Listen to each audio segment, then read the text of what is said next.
Olá, meu nome é Fábio Ito e este é o Caminhos do Evangelho. Você está na série Gente como a Gente. Nessa série eu falo aqui sobre personagens bíblicos, mostrando as virtudes e os defeitos de cada um deles. Hoje chegou a vez de falar sobre Salomão, o tido como o homem mais sábio sobre a face da terra, um dos personagens mais impressionantes também do Antigo Testamento.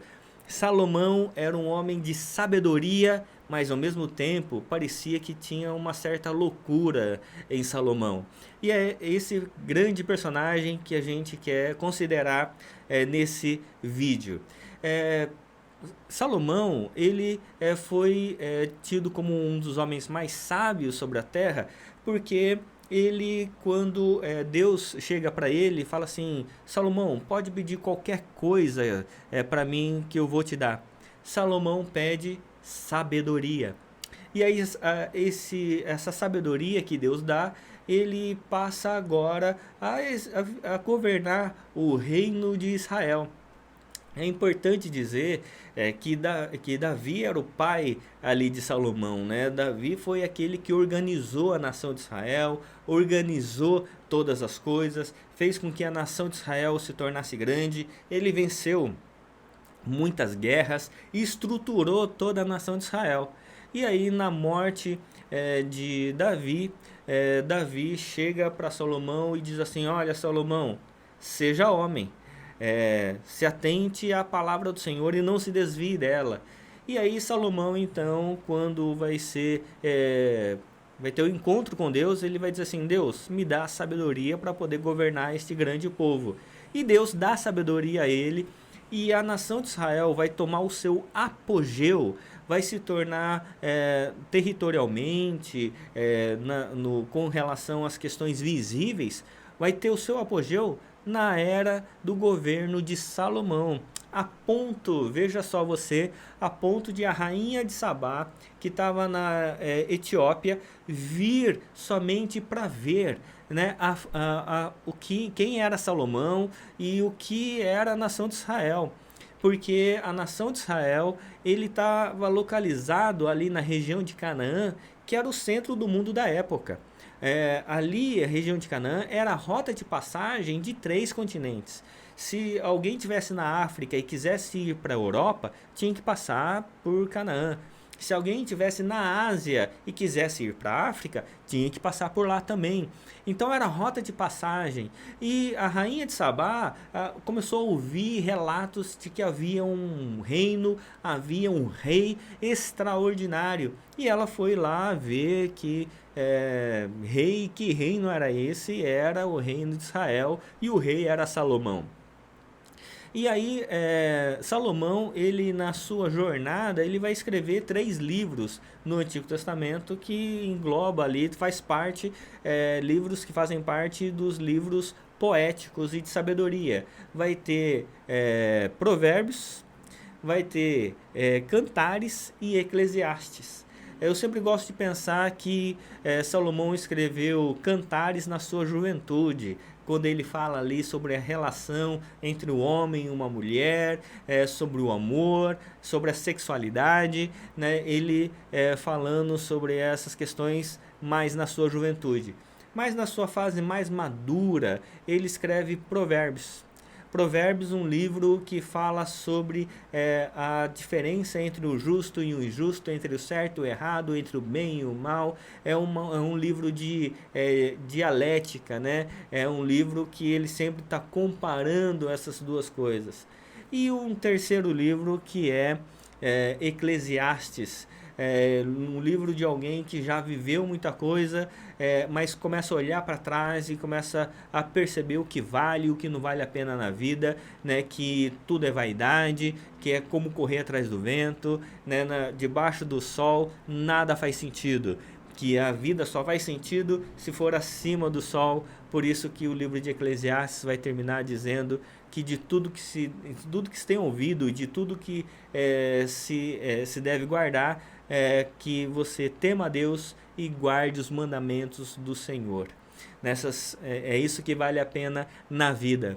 Por isso, Salomão ele vai desenvolver uma atuação extremamente importante à frente da nação de Israel, mas ele vai cometer alguns equívocos, até algumas loucuras. Por exemplo, ter 1000 mulheres. Imagina você com 1000 mulheres. E ele vai ter muitos problemas com relação a isso, muitas dificuldades. E aí você pode perguntar, mas como é que ele teve 1000 mulheres? É que naquela época, por exemplo, quando uma nação se sobrepunha a outra, vencia outra nação, vencia um outro rei, todas as mulheres do outro rei, as concubinas, as mulheres, vinha também como propriedade do rei que venceu. Então, Salomão ele foi vencendo e foi agregando essas famílias, essas mulheres dos reis que também foram vencidos. E aí ele chega a essa quantidade absurda de 1000 mulheres, e não somente por essa razão, mas ele também foi pegando outras mulheres.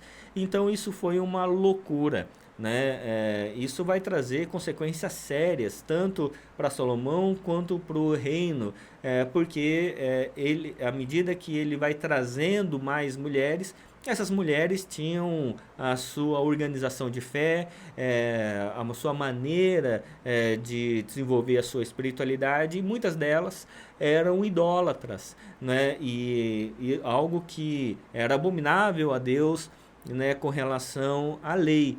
E essas mulheres vão começar a desenvolver a sua espiritualidade, a sua idolatria, e isso vai contaminar inclusive a Salomão. E vai ser algo que vai desagradar profundamente a Deus, né? Mas Salomão ele também vai ter um problema com relação aos filhos, né? Quando Salomão morre, vai vir Roboão, seu filho. E Roboão ele vai ter uma grande dificuldade, porque ele não vai ter a sabedoria do pai, mas vai querer ter a força do pai e o poder do pai. E isso vai causar uma divisão no reino de Israel, onde a nação de Israel ela vai ser dividida. Ela era em 12 tribos, 10 das 12 vão seguir Jeroboão e formar o reino de Israel, e 2 tribos vão seguir Roboão, que vão formar o reino de Judá ao sul. Então vai ser uma divisão muito séria, muito importante para a história, mas isso é um assunto mais para frente. Tá bom? O que concerne agora com relação a Salomão e a educação que ele transmitiu a Roboão, que me parece não foi a mesma que Davi passou, né? No final da vida de Davi, Davi chama Salomão e fala coisas importantes sobre ser homem, sobre decidir com relação a Deus. Por isso Salomão era gente como a gente, um homem de virtudes, de sabedoria, de virtude de Deus, aliás, uma sabedoria que vinha de Deus, mas também era um homem com seus erros, com seus pecados, com suas falhas, e que falhas que trouxeram consequências muito importantes e muito sérias para a vida de Salomão. É por isso que no final da vida desse grande homem ele vai dizer que vaidade de vaidade, tudo é vaidade. É como a gente correr atrás do vento, nada faz sentido se não for para estarmos debaixo da vontade de Deus, em seguir os mandamentos e temer o Senhor, como diz lá em Eclesiastes. Tá bom? Esse foi Salomão. Se você gostou desse vídeo, deixe seu like, assine aqui o canal, ative o sininho para você ser notificado toda vez que o YouTube ter um vídeo novo do nosso canal. E siga as outras séries, como Pensa no Livro Bom e sobre Salmos, onde eu tenho falado sobre os 150 salmos, um salmo por semana. Deus abençoe, em nome de Jesus. Amém.